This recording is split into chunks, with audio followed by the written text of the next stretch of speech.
एक समय की बात है। एक गांव में एक बुढ़िया माई अपने बेटे बहू के साथ रहती थी। उसका बेटा दूसरे गांव में कमाने के लिए गया हुआ था। इधर पीछे से बुढ़िया माई बहू के साथ घर में अकेली रहती थी।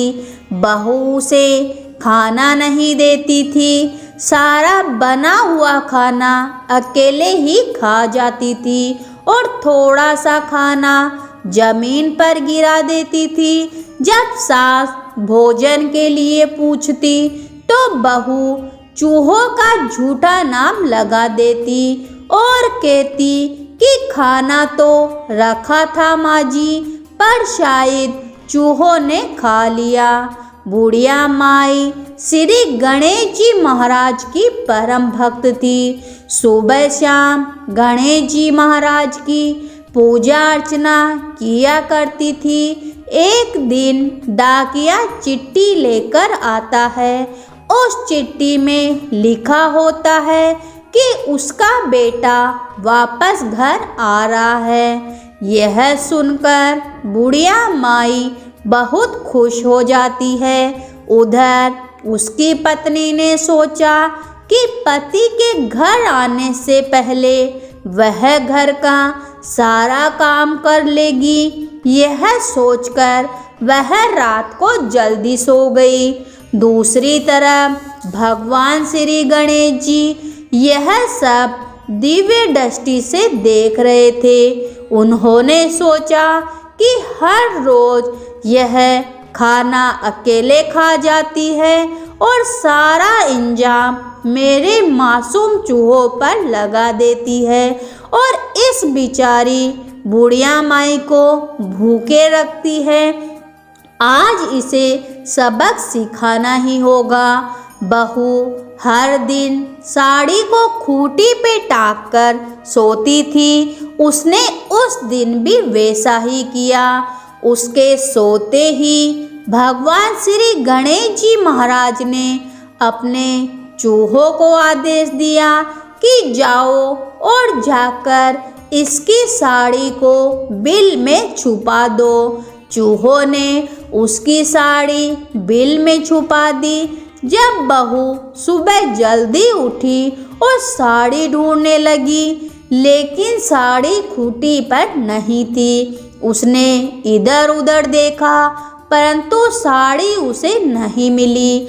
वह बैठकर रोने लगी। उधर उसका पति आ गया था। सास ने आवाज लगाई, बहू देख मेरा बेटा आ गया है।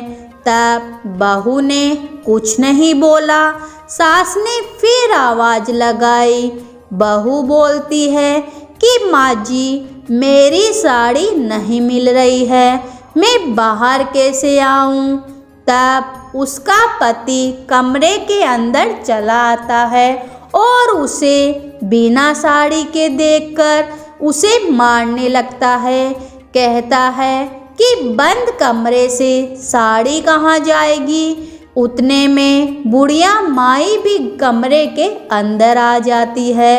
वह इधर उधर देखती है। उसे साड़ी का पल्लू चूहे के बिल में दिख जाता है। बुढ़िया माई कहती है कि बेटा बहू सच कह रही है, वह रही साड़ी चूहों के बिल में।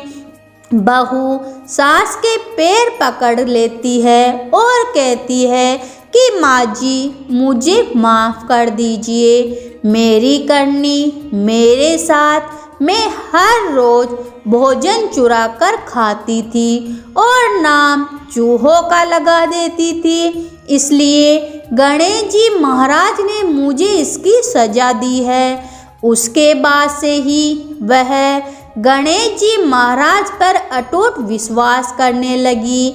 वह हर सुबह अपनी सास के साथ पूरी श्रद्धा और भावना से भगवान श्री गणेश जी महाराज की पूजा अर्चना करती और उन्हें लड्डू, मोदक, फल, मिठाई, अनेकों प्रकार के भोग लगाती। गणेश जी महाराज यह सब देखकर बहुत प्रसन्न हुए और उनकी कृपा से उनके घर में सुख समृद्धि आने लगी और वे सब खुशी खुशी अपना जीवन व्यतीत करने लगे।